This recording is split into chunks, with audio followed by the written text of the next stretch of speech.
noches, gracias por acompañarnos. Estamos en ADN, además de noticias, el periodístico de BTV. Vamos a hablar hoy un poco de educación. Tema que ayer en el debate presidencial estuvo apenas esbozado. Uno se piensa que es, o que debería ser un tema central, ¿no? Y el tiempo que se le dedicó, es cierto que no había mucho tiempo para muchos temas, pero vamos a profundizar en algunas cosas que tienen que ver con las propuestas programáticas, pero les voy a presentar al invitado que tenemos hoy, Juan Pedro Mir. Juan Pedro, gracias por estar. Gracias a vos, Gabriel, por la invitación. Es maestro de escuela, integrante de DUI 21, pero además su nombre tomó estado público cuando, siendo director de educación, renunció al cargo junto con Juan Fernando Filgueiras, por, discrepancias con la ministra de Educación, con el gobierno. Habían estado ambos al frente del programa de gobierno del Frente Amplio que pretendía cambiar el ADN de la educación, cosa que todo parece indicar que no se concretó. Juan Pedro, vos, digamos así, en términos generales, en un pantallazo, ¿cómo definirías el momento que atraviesa la educación, en un momento que termina un gobierno, que hay grandes chances de que arranque otro gobierno de otro signo, ¿no? ¿Cómo definirías el momento histórico que pasa la educación en este momento? Yo definiría que no es una situación solamente de Uruguay. El cambio histórico que vive la sociedad occidental, la sociedad moderna, en todo el mundo, pero particularmente en el mundo occidental, hace que haya cambios demográficos, haya cambios sociales, haya cambios culturales, ideológicos, haya una enorme prolongación de las expectativas de vida, en las formas de vida, en las formas de producción, en las formas de crianza, en las pautas de crianza.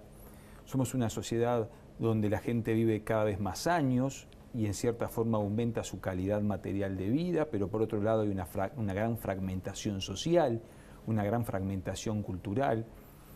Y todos esos elementos que están en la base de la sociedad interpelan al conjunto de las instituciones, interpelan a las formas familiares, interpelan a la seguridad, interpelan a las formas urbanísticas y también interpelan a la educación. Entonces, cuando tú me preguntas cómo ves a la educación hoy, veo concretamente en Uruguay que se han desarrollado intentos y avances de adaptar la educación a esos cambios. El Uruguay hoy invierte mucho más que hace 10 años o 15 años, sin hablar 35 años en educación.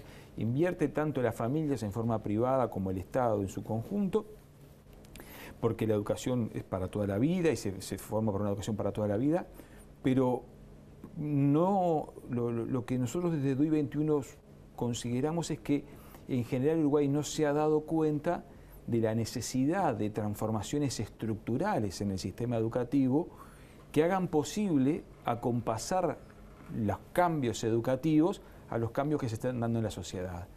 Es muy parecido el sistema educativo de hoy al sistema educativo de la década del 80, de la década del 70.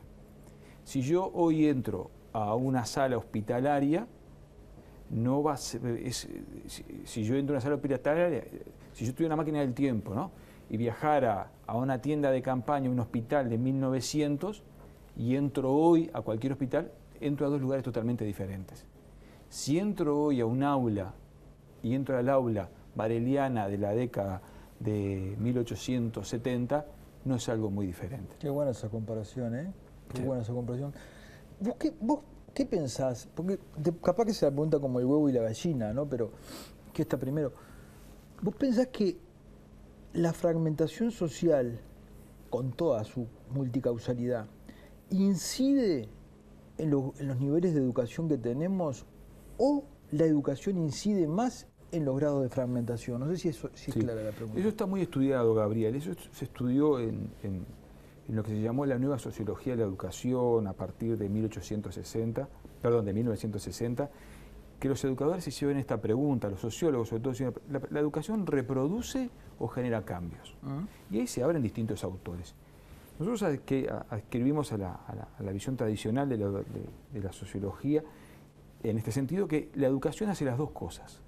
Reproduce el sistema que toma, y hay un autor que seguimos mucho, que se llama Bourdieu, que habla de que, bueno, que los circuitos educativos se sostienen según de donde provengan. Nuestros hijos, más allá de donde vayan, por el capital social, cultural, por la ubicación, su situación, más allá de donde vayan, le va a ir más o menos bien en el proceso educativo. A no ser que haya una situación particular de un déficit, pero no va a variar sustancialmente su trayectoria educativa. Es muy previsible la trayectoria educativa en la sociedad occidental de acuerdo al origen social del niño o del joven o del adulto. El problema es que hay sistemas educativos que permiten mejor esa reproducción o permiten la mejor movilidad social, y hay otros sistemas educativos que en determinados contextos inhiben esa movilidad social. La educación bayista de 1810, de 1815, acompañó una sociedad en expansión y generó los mecanismos para el crecimiento social y el crecimiento educativo. Hoy está bastante claro y documentado que el sistema educativo es un perfecto reproductor de las desigualdades sociales. Está ampliamente documentado, que lejos de romper el circuito de exclusión, el sistema educativo uruguayo sostiene y abona, junto con otros sistemas, el sanitario, el de protección social, esa reproducción.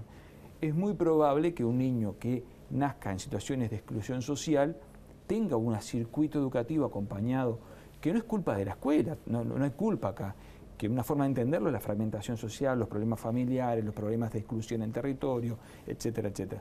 Pero es muy probable que podamos seguir, y eso se ha documentado con las trayectorias, por ejemplo, de las cortes de estudios en muchachos que siguieron en las pruebas PISA desde los 90 hasta el presente, cómo de acuerdo al origen social, ya está, el sistema educativo uruguayo no abona la posibilidad de crecimiento y de expansión. Ahora, Juan Pedro, esa descripción que vos hiciste de la sociedad moderna en la que estamos viviendo, ¿no? Que es una realidad planetaria, hay sociedades en lo que eso que vos señalabas de que entramos a un aula y es igual que en el 1900, hay sociedades que se han movido, ¿no? Vamos a caer en la tradición de mencionar a Finlandia, pero también países asiáticos que empiezan a estar a tener índices de eficacia importantes.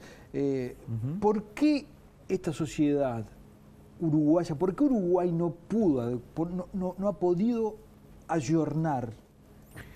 Yo tímidamente me animo a decir dos cosas, sin duda hay otras, pero creo que en Uruguay todavía no es consciente de esta crisis educativa, por algo tú decías el tiempo que se le dedicó en el debate de ayer. Seguimos pensando que nuestra educación es buenísima y uno escucha, porque si va un uruguayo a Estados Unidos que se egresa de la UTU, en Estados Unidos se convierte en un ingeniero, o si es un uruguayo, seguimos...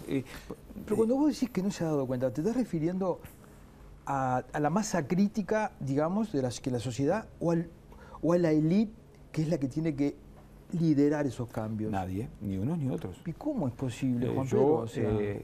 A ver, en educación nadie sale a... Por ejemplo, un ejemplo de actualidad. En Chile, los movimientos que están exigiendo educación no son los muchachos de las villas, son los sectores medios que saben que sin educación están taponados en su desarrollo social. Entonces, la educación no es como el apetito. Yo sé que tengo apetito, pero el gran problema de los temas culturales es que quien no conoce que tiene posibilidades nuevas nunca las va a exigir. Por eso la educación no mueve la aguja. Porque si yo no sé que, si no aprendo, por ejemplo, una tontería, ¿no? Si yo no aprendo la diferencia entre el punto y la coma, yo tengo la desviación profesional de maestro Ciruela, ¿no? Si yo no sé que, que el uso del punto y la coma me permite expresarme mejor y el texto me permite comunicar de forma más compleja, Si alguien no me lo dice y si yo no tengo una propuesta educativa atractiva que me demuestre que eso me tira para arriba, yo no lo voy a demandar. Yo voy a demandar comer, voy a demandar techo, pero no hay una demanda de educación. Y por otro lado, las élites, en todo sentido en Uruguay, también forman parte de este círculo de confort de la comodidad de educación. Las élites uruguayas son, como toda élite latinoamericana, muy autorreferencial. Entonces hay integrantes de la élite progresista que te dicen, no, y calman su ansiedad, pues dicen, no, mi hijo hace la escuela pública, el liceo público, voy a la universidad pública, ¿no? Entonces, supuestamente la contradicción es público y privado, ¿no? Entonces, y calma su conciencia progresista porque hace... Entonces vos decís, a ver, para, muy bien, volvamos a lo que hablamos al principio del circuito educativo.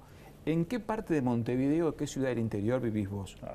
¿Por dónde circula tu hijo para aprender? ¿A qué casa vuelve cuando sale de la escuela y vuelve a su casa? Si patina en física de sexto del IABA, ¿a dónde va? Entonces, no. Entonces, esto que está todo estudiado, y la élite, y los diferentes marcos de la élite uruguaya, la élite vinculada a los sectores agropecuarios, la élite tiene sus circuitos educativos. Entonces, el sistema educativo uruguayo es una gran máquina de reproducción del sistema social, que tiene que ver con el sistema económico, basado esencialmente en la producción de, tú lo sabes mejor que yo, en la producción de commodities. Y el otro problema es que la infancia, el grueso, y tú en eso insistís permanentemente, la infancia excluida es la infancia pobre de los sectores que no tienen capacidad de incidir. Y aquí hay un tema. Los problemas de exclusión educativos donde está el grueso de la infancia no son temas solamente educativos, son temas de estructura social. Está claro. Entonces, está claro. Si nuestros chicos, y acá el Uruguay tiene una gran deuda con las maestras, con las directoras de escuela, con los directores de liceo, que están, los directores de las UTU, los profesores de UTU, que están yendo la guerra con el tenedor. A mí me parece, yo soy un gran defensor del Plan Ceibal. Y un gran defensor, creo que en la red global de aprendizajes, en el proyecto Plan Ceibal, hay una de las puntas para tirar, para pensarla. Y me parece maravilloso que nuestros estudiantes ganen competencias a nivel mundial. Pero yo creo que junto con eso habría que mostrar los niveles de egreso de enseñanza media secundaria y enseñanza superior secundaria para ver la situación a nivel regional y latinoamericano tan complicado que está. Estamos últimos. Vamos a ir a una tanda y cuando volvamos vamos a repasar estas cuestiones programáticas que están en debate o que estuvieron en algún momento en la campaña electoral.